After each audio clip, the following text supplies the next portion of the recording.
Hi welcome back to Aradhya Economics. ಈ ಒಂದು video ತುಂಬ ಇಂಪಾರ್ಟೆಂಟ್ ಆಗಿರುತ್ತೆ. ಸೊ ಹೊಸದಾಗಿ ಹೋಲಿಸಿರುವಂತಹ ಸುತ್ತೋಲೆ ಆಗಿದೆ. ಇದು ಇದು 2024-25ನೇ ಸಾಲಿದು ಸೆಕೆಂಡ್ PUC ವಿದ್ಯಾರ್ಥಿಗಳಿಗೆ ಮಾದರಿ ಪ್ರಶ್ನೆ ಪತ್ರಿಕೆಗಳನ್ನು ನೀಡಿದ್ದಾರೆ. ಅದರ ಬಗ್ಗೆ ಹಾಗೆ ಎಕ್ಸಾಮ್ ಮೇಯ್ನ್ ಆಗಿ ಇರುವಂತಹ ಒಂದು ಇಂಪಾರ್ಟೆಂಟ್ ಇನ್ಫಾರ್ಮೇಷನನ್ನು ನಾನು ಈ ಒಂದು ವಿಡಿಯೋದಲ್ಲಿ ನಿಮಗೆ ನೀಡ್ತಾ ಇದ್ದೀನಿ. ಏನು ಹೇಳಿದ್ದಾರೆ ಅಂತ ಹೇಳಿದ್ರೆ 2024-25ನೇ ಸಾಲಿನಿಗೆ ದ್ವಿತೀಯ PUC ತರಗತಿಗೆ ಬೋಧಿಸುವ ಎಲ್ಲ ವಿಷಯಗಳ ಮಾದರಿ ಪ್ರಶ್ನೆ ಪತ್ರಿಕೆಗಳನ್ನು ಅವರ ಒಂದು ಉಪನ್ಯಾಸಕರಿಗಿಂದ ತಯಾರು ಮಾಡಿ ನೀಡಿದ್ದಾರೆ. ಮೇಯ್ನಾಗಿ ಏನಿಲ್ಲ ಅಂತ ಹೇಳಿದ್ರೆ, ಈ ಹಿಂದೆ ಲಿಖಿತ ಪರೀಕ್ಷೆಗೆ 100 ಅಂಕಗಳ ಪ್ರಶ್ನೆ ಪತ್ರಿಕೆಯನ್ನು ಉತ್ತರಿಸಲು ಪರೀಕ್ಷೆಯಲ್ಲಿ 3 ಗಂಟೆ 15 ನಿಮಿಷಗಳ ಕಾಲಾವಕಾಶ ನೀಡಲಾಗಿತ್ತು. ಈಗ ಗರಿಷ್ಠ ಅಂದರೆ ಹೆಚ್ಚಾಗಿ 70 ಇಲ್ಲ 80 ಅಂಕಗಳ ಪ್ರಶ್ನೆ ಪತ್ರಿಕೆಗೆ ಉತ್ತರಿಸಬೇಕಾಗಿರುವುದರಿಂದ ಲಿಖಿತ ಪರೀಕ್ಷಾ ಅವಧಿಯನ್ನು 3 ಗಂಟೆಗೆ ನಿಗದಿಪಡಿಸಲಾಗಿದೆ. ವಿದ್ಯಾರ್ಥಿಗಳು ಪ್ರಶ್ನೆ ಪತ್ರಿಕೆಯನ್ನು ಓದಲು 15 ನಿಮಿಷಗಳ ಕಾಲಾವಕಾಶಗಳನ್ನು ಹಾಗೂ ಉತ್ತರಿಸಲು 2 ಗಂಟೆ 45 ನಿಮಿಷಗಳ ಕಾಲಾವಕಾಶಗಳನ್ನು ನೀಡಲಾಗಿದೆ. ಏನು ಹೇಳ್ತಾ ಇದೆ ಫಸ್ಟ್ ಪಾಯಿಂಟ್ ಅಂತ ಹೇಳಿದ್ರೆ, ಇಲ್ಲಿ ಮುಂಚೆ 100 ಮಾರ್ಕ್ಸ್ಗೆ ಬರೀತಾ ಇದ್ರು, ಅವರಿಗೋಸ್ಕರ 3 ಗಂಟೆ 15 ನಿಮಿಷ ಅಂದರೆ 3 ಗಂಟೆ ಬರೆಯೋದಕ್ಕೆ 15 ನಿಮಿಷ ಕ್ವಶನ್ ಪೇಪರ್ ಓದೋದಕ್ಕೆ ಕೊಡ್ತಾ ಇದ್ದಿದ್ದು ಸಮಯ. ಆದರೆ ಈಗ ಏನಾಗಿದೆ, ಒಂದಷ್ಟು ಪೇಪರ್ 70 ಮಾರ್ಕ್ಸ್ಗೆ ಇರುತ್ತೆ, ಒಂದಷ್ಟು ಪೇಪರ್ 80 ಮಾರ್ಕ್ಸ್ಗೆ ಇರುತ್ತೆ ಅಲ್ವಾ. ಸೊ ಇದಕ್ಕೆ ಅವ್ರು ಏನು ಮಾಡಿದ್ದಾರೆ, ಸಮಯವನ್ನು ಕಡಿತ ಮಾಡಿದ್ದಾರೆ. ಅಂದರೆ ಟೋಟಲ್ ಆಗಿ ನಿಮಗೆ ಸಿಗೋದು 3 ಗಂಟೆ ಅಷ್ಟೇ. ಸೊ ಇಲ್ಲಿ 2 ಗಂಟೆ 15 ನಿಮಿಷ ಕಾಲಾವಕಾಶದಲ್ಲಿ ನೀವು ಎಕ್ಸಾಮನ್ನು ಬರ್ಕೊಳ್ಳೋಕೆ ಇಟ್ಕೊಂಡ್ರೆ ಎಕ್ಸ್ಟ್ರಾ ಏನು 15 ನಿಮಿಷ ಇದೆ 3 ಗಂಟೆಯಲ್ಲಿ, ಆ 15 ನಿಮಿಷಗಳು ನೀವು ಪ್ರಶ್ನೆ ಪತ್ರಿಕೆಯನ್ನು ಓದೋಕ್ಕೆ ಅಂತ ಹೇಳಿದ್ರೆ ಟೋಟಲ್ ಆಗಿ ನಿಮಗೆ ಸಿಗ್ತಾ ಇರೋದು ಕೇವಲ 3 ಗಂಟೆ. ಮುಂಚೆ ಏನು ಎಕ್ಸ್ಟ್ರಾ 15 ನಿಮಿಷಗಳಿತ್ತಲ್ಲ, ಆದರೆ ಈಗಿಲ್ಲ. ಯಾಕಂದರೆ ನೀವು 80 ಮಾರ್ಕ್ಸಿಗೆ ಬರೀತಾ ಇರೋದ್ರಿಂದ ಇದು ಫಸ್ಟು ಮೇಜರ್ ಚೇಂಜಸನ್ನು ಅವರು ಮಾಡಿದ್ದಾರೆ. ಅದಾದಮೇಲೆ ಏನು NSQF ಹಾಗೂ ಹಿಂದೂಸ್ತಾನಿ ಸಂಗೀತ ವಿಷಯಗಳಲ್ಲಿ 60 ಅಥವಾ 40 ಅಂಕ ಪ್ರಶ್ನೆಗಳಿಗೆ ಉತ್ತರಿಸಬೇಕಾದ ಅವಧಿಯನ್ನು ಈ ಹಿಂದಿನಂತೆ 2 ಗಂಟೆ 30 ನಿಮಿಷವನ್ನು ಮುಂದುವರಿಸಲಾಗಿದೆ. ಸೊ ಈ 2 ಎಕ್ಸಾಮಲ್ಲಿ ಏನು ಚೇಂಜಸ್ ಟೈಮಿಂಗ್ ಮಾಡಿಲ್ಲ. ಪರೀಕ್ಷಾ ದಿನಗಳಂದು ಪರೀಕ್ಷೆಯನ್ನು ಬೆಳಗಿನ ಅವಧಿಯಲ್ಲಿ ಬೆಳಗ್ಗೆ 10 ಗಂಟೆಯಿಂದ ಮಧ್ಯಾಹ್ನ 1 ಗಂಟೆಯವರೆಗೆ ಹಾಗೂ ಮಧ್ಯಾಹ್ನದ ಅವಧಿಯಲ್ಲಿ 2 ಗಂಟೆಯಿಂದ ಸಂಜೆ 5 ಗಂಟೆವರೆಗೆ ನಡೆಸುವುದು. ಸೊ ಟೈಮಿಂಗ್ ಹೀಗಿರುತ್ತೆ. ಹಾಗೆ ಪ್ರತಿ ವಿಷಯದ ಪ್ರಶ್ನೆ ಪತ್ರಿಕೆಯಲ್ಲಿ ವಿದ್ಯಾರ್ಥಿಗಳು ಉತ್ತರಿಸಬೇಕಾದ ಗರಿಷ್ಠ ಅಂಕಗಳ ಶೇಕಡಾವಾರು 50ರಷ್ಟು ಅಂಕಗಳಿಗೆ ಆಯ್ಕೆ ಪ್ರಶ್ನೆಗಳನ್ನು ನೀಡಲಾಗಿದೆ. ಸೊ ಎಲ್ಲ ಪ್ರಶ್ನೆ ಪತ್ರಿಕೆಗಳಿಗೆ 50ರಷ್ಟು ಹೆಚ್ಚು ನಿಮಗೆ ಆಯ್ಕೆ ಮಾಡ್ಕೊಳ್ಳೋದಕ್ಕೆ ಅವಕಾಶವಿದೆ. ಹಾಗೆ ಇಲ್ಲಿ 70 ಅಂಕಗಳಿಗೆ ಏನು ಎಕ್ಸಾಮ್ ಬರೀತಿದ್ದಾರಲ್ಲ, ಅವ್ರಿಗೆ ಟೋಟಲ್ ಆಗಿ 105 ಅಂಕಗಳಿಗೆ ಪ್ರಶ್ನೆಗಳಿರುತ್ತವೆ. ಆದರೆ ನೀವು ಬರಿಬೇಕಾಗಿರೋದು 70. ಉಳಿದಿದ್ದೇನಾಗಿರುತ್ತೆ, ಆಯ್ಕೆ ಪ್ರಶ್ನೆಗಳಾಗಿರುತ್ತೆ. ಅದೇ ರೀತಿ 80 ಪ್ರಶ್ನೆಗಳಿಗೆ ಏನು ಎಕ್ಸಾಮ್ ಬರಿತಾ ಇದ್ದೀರಾ, ಆ ಒಂದು ಪ್ರಶ್ನೆ ಪತ್ರಿಕೆಯಲ್ಲಿ 120 ಅಂಕಗಳಿಗೆ ಆಗುವಷ್ಟು ಪ್ರಶ್ನೆಗಳಿರುತ್ತವೆ. ಅಂದರೆ 80 ನೀವು ಬರಿಬೇಕಾಗಿರೋದು, ಉಳಿದದ್ದು ಎಷ್ಟು 40 ಮಾರ್ಕ್ಸು ಆಯ್ಕೆ ಪ್ರಶ್ನೆಗಳೇ ಆಗಿರುತ್ತೆ. ಅಂದರೆ 50% ನಿಮಗೆ ಆಯ್ಕೆ ಕ್ವಶನ್ಗಳೇ ಜಾಸ್ತಿ ಇದೆ. ನೆಕ್ಸ್ಟ್, ಪ್ರತಿ ಮಾದರಿ ಪ್ರಶ್ನೆ ಪತ್ರಿಕೆಯು ಪ್ರತ್ಯೇಕ ನೀಲಿನಕ್ಷೆಯನ್ನು ಹೊಂದಿದ್ದು, ಈ ನೀಲಿನಕ್ಷೆಗಳು ಕೊಟ್ಟಿರುವ ಮಾದರಿ ಪ್ರಶ್ನೆ ಪತ್ರಿಕೆಗಳಿಗೆ ಮಾತ್ರ ಸೀಮಿತವಾಗಿರುತ್ತವೆ. ನೀಲಿನಕ್ಷೆಯು ಒಂದೇ ವಿಷಯದ ಬೇರೆ ಬೇರೆ ಪ್ರಶ್ನೆ ಪತ್ರಿಕೆಗಳಿಗೆ ಬೇರೆ ಬೇರೆಯಾಗಿರುತ್ತವೆ. ಸೊ ಈ ಸಲ ಏನು ಮಾಡಿದ್ದಾರೆ, 3 ಬ್ಲೂ ಪ್ರಿಂಟನ್ನು ಕೊಟ್ಟಿದ್ದಾರೆ. ಅದೇ ರೀತಿಯಾಗಿ 3 ಮಾಡೆಲ್ ಕ್ವಶನ್ ಪೇಪರನ್ನು ಕೊಟ್ಟಿದ್ದಾರೆ.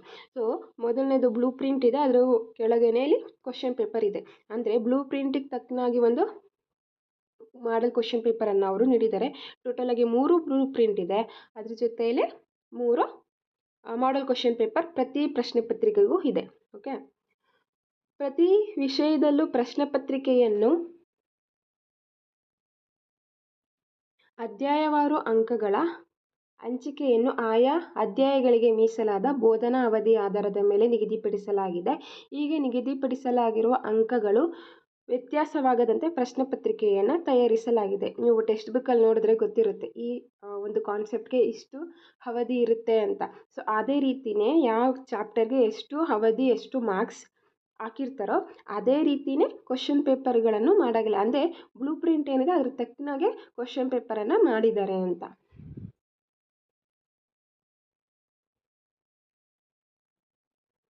ಪ್ರಶ್ನೆ ಪತ್ರಿಕೆಯನ್ನು ತಯಾರಿಸುವಾಗ ಪಠ್ಯಪುಸ್ತಕದಲ್ಲಿ ಮತ್ತು ಪ್ರಶ್ನಾಕೋಶದಲ್ಲಿ ಕ್ವಶನ್ ಬ್ಯಾಂಕ್ ಅಂತ ಏನು ಹೇಳ್ತೀವಿ, ಅಧ್ಯಾಯವಾರು ಕೊಟ್ಟಿರುವ ಪ್ರಶ್ನೆಗಳ ಜೊತೆಗೆ ಹೊಸ ಪ್ರಶ್ನೆಗಳನ್ನು ಕೇಳಲು ಅವಕಾಶವಿದ್ದು, ಸರದಿ ಪ್ರಶ್ನೆಗಳ ಪರಿಕಲ್ಪನೆ ಅಥವಾ ಕಾನ್ಸೆಪ್ಟ್ ಪಠ್ಯದಲ್ಲಿರುವಂತೆ ಎಚ್ಚರ ವಹಿಸುವುದು. ಯಾವುದೇ ಕಾರಣಕ್ಕೂ ಪ್ರಶ್ನೆಗಳನ್ನು ಪಠ್ಯಕ್ರಮದಿಂದ ಹೊರತಾಗಿ ರಚಿಸಬಾರದು. ಸೊ ಇದು ಮೇಯ್ನ್ ಏನು ಹೇಳ್ತಾ ಇದ್ದಾರೆ ಅಂತ ಹೇಳಿದ್ರೆ, ಒಂದಷ್ಟು ನಾವು ಹಳೆ ಕ್ವಶನ್ ಬ್ಯಾಂಕ್ಗಳನ್ನು ನೋಡಿದಾಗ ಕ್ವಶನ್ಸ್ಗಳು ಇಷ್ಟಿಷ್ಟೇ ಅಂತ ಸೀಮಿತ ಆಗಿತ್ತು. ಲೈಕ್ ಇವಾಗ ಒಂದು ಫಸ್ಟ್ ಚಾಪ್ಟರ್ ಮೈಕ್ರೋ ಎಕನಾಮಿಕ್ಸ್ ಅಂತ ಹೇಳಿದ್ರೆ, ಆ ಮೈಕ್ರೋ ಎಕನಾಮಿಕ್ಸ್ ಇಂಟ್ರೊಡಕ್ಷನ್ ಅಂತ ಹೇಳಿದ್ರೆ ಅಲ್ಲಿ ಒಂದು 4-5 ಕ್ವಶನ್ 4 ಮಾರ್ಕ್ಸ್ ಇರ್ತಿತ್ತು ಅಲ್ವಾ. ಆದರೆ ಈಗೇನಾಗಿದೆ, ಪಠ್ಯ ಪುಸ್ತಕದಲ್ಲಿ ಇನ್ನಷ್ಟು ಕಾನ್ಸೆಪ್ಟ್ಗಳಿದ್ದು ಆ ಕಾನ್ಸೆಪ್ಟಲ್ಲೂ ಸಹ ಅವರು ಕ್ವಶನನ್ನು ಕೇಳ್ಬೋದು. ಆದರೆ out of the syllabus question ಕೇಳೋಗಿಲ್ಲ. ಇದರ ಅರ್ಥ ಏನು ಹೇಳ್ತಾ ಇದ್ದಾರೆ ಅಂತ ಹೇಳಿದ್ರೆ, ನೀವು ಪ್ರತಿಯೊಂದು ಕ್ವಶನ್ ಬ್ಯಾಂಕ್ ಅಷ್ಟಕ್ಕೆ ಸೀಮಿತ ಆಗದೆ ಟೆಕ್ಸ್ಟ್ ಬುಕ್ಕಲ್ಲಿ ಏನು ಬಾಕ್ಸ್ ಹಾಕಿ ಒಂದು ಬಾಕ್ಸಲ್ಲಿ ಇಂಪಾರ್ಟೆಂಟಾಗಿ ಒಂದಷ್ಟು ಇನ್ಫಾರ್ಮೇಷನನ್ನು ಕೊಟ್ಟಿರ್ತಾರೆ, ಅದು ಸಹ ಪ್ರಿಪೇರ್ ಆಗಿ ಅಲ್ಲೂ ಸಹ ಕ್ವಶನ್ ಕೇಳ್ಬೋದು ಅಂತ. ಓಕೆ, ನೆಕ್ಸ್ಟ್ ಪಠ್ಯದಲ್ಲಿರುವ ಅಕ್ಷರ ಸಂಖ್ಯಾಯುಕ್ತ ಬೆಲೆಗಳನ್ನು ಬದಲಾಯಿಸಿ ಪ್ರಶ್ನೆಗಳನ್ನು ರೂಪಿಸಲು ಅವಕಾಶವಿದೆ. ಇಟ್ ಮೇ ಬಿ ಮ್ಯಾಥ್ಸ್ಗೆ. ಓಕೆನಾ. Next high order thinking questions ಪ್ರಶ್ನೆಗಳನ್ನು ಪಠ್ಯಕ್ರಮದಲ್ಲಿರುವ ಯಾವ ಅಧ್ಯಯನದಲ್ಲಿ ಬೇಕಾದರೂ ಆಯ್ಕೆ ಮಾಡಿಕೊಂಡು ಪ್ರಶ್ನೆ ಪತ್ರಿಕೆಯು ಯಾವುದೇ ವಿಭಾಗದಲ್ಲಿ ಕೇಳಲು ಅವಕಾಶವಿದೆ. ಸೊ ಏನು ಲಾಸ್ಟಲ್ಲಿ ನೀವು ಕ್ವಶನ್ಸ್ಗಳನ್ನು ನೋಡ್ತಿರಲ್ಲ 5 ಮಾರ್ಕ್ಸ್ ಕ್ವಶನ್, ಅದ್ರ ಬಗ್ಗೆ ಇದು. ನೆಕ್ಸ್ಟ್ ಪ್ರತಿ ವಿಷಯಗಳ ಮಾದರಿ ಪ್ರಶ್ನೆ ಪತ್ರಿಕೆಯಲ್ಲಿ ಕೊಟ್ಟಿರುವ ಸೂಚನೆಗಳನ್ನು ವಿದ್ಯಾರ್ಥಿಗಳಿಗೆ ತಿಳಿಸಿ ಅದರಂತೆ ಮುಂಬರುವ ಪ್ರಶ್ನೆಗಳಿಗೆ ಸಜ್ಜುಗೊಳಿಸಲು ಪ್ರಾಂಶುಪಾಲರಿಗೆ ಅಥವಾ ಉಪನ್ಯಾಸಕರಿಗೆ ಈ ಕ್ರಮ ಅಗತ್ಯ ಅಂತ ಹೇಳಿದ್ದಾರೆ ಇವರು. ಓಕೆನಾ. ಸೊ ಇದಿಷ್ಟು ಹೊಸದಾಗಿ ಬಂದಿರೋಂಥ ಅಪ್ಡೇಟು. ನೀವೇನು ಮೇಯ್ನಾಗಿ ತಿಳ್ಕೊಬೇಕು ಇದರಲ್ಲಿ ಅಂತ ಹೇಳಿದ್ರೆ, ಟೈಮಿಂಗು 3 ಅವರ್ ಅಷ್ಟೇ ಇರುತ್ತೆ. 2 ಗಂಟೆ 45 ನಿಮಿಷ ನಿಮಗೆ ಎಕ್ಸಾಮ್ ಬರೆಯೋದಕ್ಕೆ, ಪ್ಲಸ್ 15 ಮಿನಿಟ್ಸ್ ನಿಮಗೆ ಕ್ವಶನ್ ಪೇಪರ್ ಓದೋದಕ್ಕೆ. ಅದಾದಮೇಲೆ ಏನು ಕ್ವಶನ್ ಬ್ಯಾಂಕ್ ಅಂತ ಮುಂಚೆ ಇತ್ತು ಅದರಲ್ಲಿ ಮಾತ್ರ ಕೇಳ್ತಿದ್ರು ಕ್ವಶನ್ಸ್, ಆದರೆ ಈಗ ಟೆಕ್ಸ್ಟ್ ಬುಕ್ಕಲ್ಲಿ ಏನು ಕಾನ್ಸೆಪ್ಟ್ಸ್ಗಳಿದ್ದಾವೆ ಅವುಗಳ ಮೇಲೂ ಸಹ ಕ್ವಶನ್ಸ್ ಕೇಳ್ತಾರೆ. ಇದು ತುಂಬ ಇಂಪಾರ್ಟೆಂಟ್ ಆಗಿದೆ. ಆ್ಯಂಡ್ ಮೂರನೇದು ಏನಂತ ಹೇಳಿದ್ರೆ,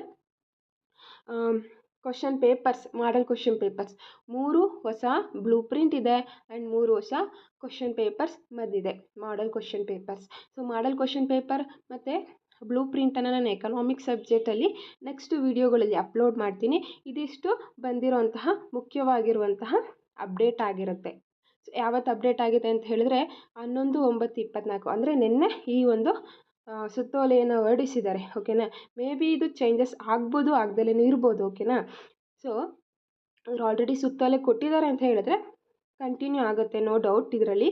ಇದಿಷ್ಟು ನಿಮಗೆ ಗಮನಕ್ಕೆ ಇರಬೇಕಾದಂತಹ, ಈ ಸಲ ಎಕ್ಸಾಮ್ ಯಾರು ಬರಿತಾ ಇದ್ದೀರಾ ಅವರ ಗಮನಕ್ಕೆ ಇರಬೇಕಾದಂತಹ ವಿಷಯ ಆಗಿರುತ್ತೆ. Thank you. ಇದೇ ರೀತಿ ವಿಡಿಯೋಗಳು ಬೇಕು ಅಂತ ಹೇಳಿದ್ರೆ ನನ್ನ ಚಾನಲನ್ನು ಫಾಲೋ ಮಾಡಿ. Thank you.